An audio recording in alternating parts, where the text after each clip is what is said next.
Welcome to Stillspeakpod. This is the story of a missing woman named Joy MacDonald. Her family is asking the public to please share her story, her name, her face, because they're specifically trying to reach any fishermen, dog walkers, or plant workers who were in the Belfast, Maine area near the Armistice Footbridge around the 28th and 29th of September. And so this is why I am making this video.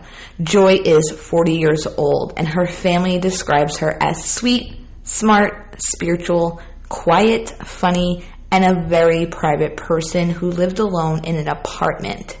A few years ago, Joy was diagnosed with multiple sclerosis, which is a very, debilitating condition. Joy moved back to where she grew up in Belfast, Maine 5 years ago, and she spent a lot of time trying to heal herself from the inside out. And as somebody who believes in things like that, where you work on your gut and vitamins and things of the sort, I totally understand this. And it was really unusual for her to go, 3 or 4 weeks without being in touch with any family or friends. At the end of September, Jenny Presley, her sister, began feeling that too much time had gone by since she had spoken with her sister. So she's texting Joy, telling her, that she missed her and whatnot, but MacDonald never responded. And then text messages stopped going through this past Saturday. Jenny, her sister, realized that the last time her sister had posted in a family chat was on September 2nd, and the last time anyone in the family had talked with her was September 7th. So Jenny went to her apartment to check on her. The lights were on, the fan and air conditioning were running, and packages and mail were stacked up waist high in the entryway. The refrigerator was full of milk and other groceries that had gone bad. A page, desk, calendar thing that she religiously kept up to date had not been torn off in weeks. Jenny said, quote, "It was surreal. It was like time stopped on the 9th of September. It looks like she left to go on an errand and never came back," unquote. The only thing missing from her apartment was her and her bags, and one of those bags is a black messenger bag that she always wore, and a small blue Hannaford tote in which she kept her water, her tarot cards, and her crystals. After that, her sister Jenny learned from the Belfast Police Department that they actually had been called after an incident happened on the morning of September 9th. That day, Joy seemed to be confused and had driven to a house that was near the police station. Joy stood on the porch of that house for about a half an hour and then tried to get in the house, but couldn't. She didn't try to break in, though. Joy then turned around and got back in her car and drove away. The woman who lived there took down Joy's license plate number and went to the police, obviously out of concern. An officer then went to Joy's home that morning, and he says that she was articulate and not under the influence of anything, but she did appear a bit standoffish. And then her sister said that, quote, "This leads me to believe that she was likely confused and, she wanted to talk to a lawyer, and that this confusion was a result of Joy's multiple sclerosis," unquote. The officer left that day, the 9th, and came back later that same day. Joy wasn't there, and her car wasn't there. He tried again on the 10th, but she still wasn't there. The last time her cell phone pinged a tower was in downtown Belfast on September 10th, and after that, the trail seems to go cold.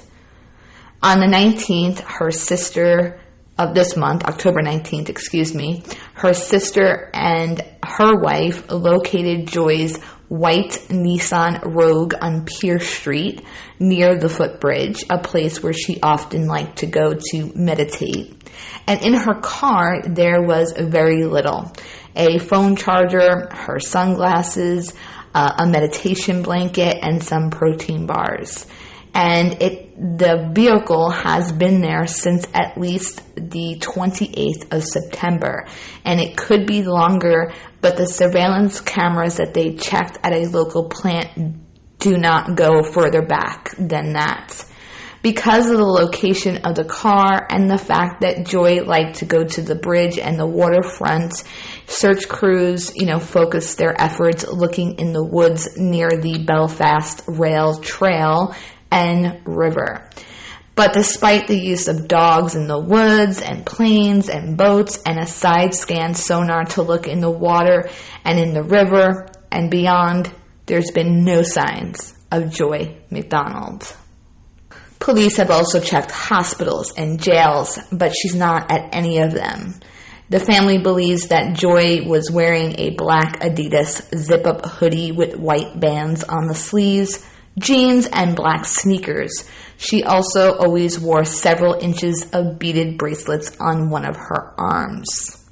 Also, her photos show her with dark hair down around her shoulders. She is more than likely to be wearing it in a ponytail. Due to the multiple sclerosis, Joy has tremors in her hands, and the way she speaks can sound as if she suffered a stroke. Joy also lives on Social Security disability because of her illness. She's not adventurous, her family says, and she's not a hiker. She's not a person to go on a weekend trip without letting family know. And she also doesn't have the means to go very far, especially without her car. The family does not believe that Joy, who is single, would have intentionally done herself any harm. She had been making plans with another sibling for the winter.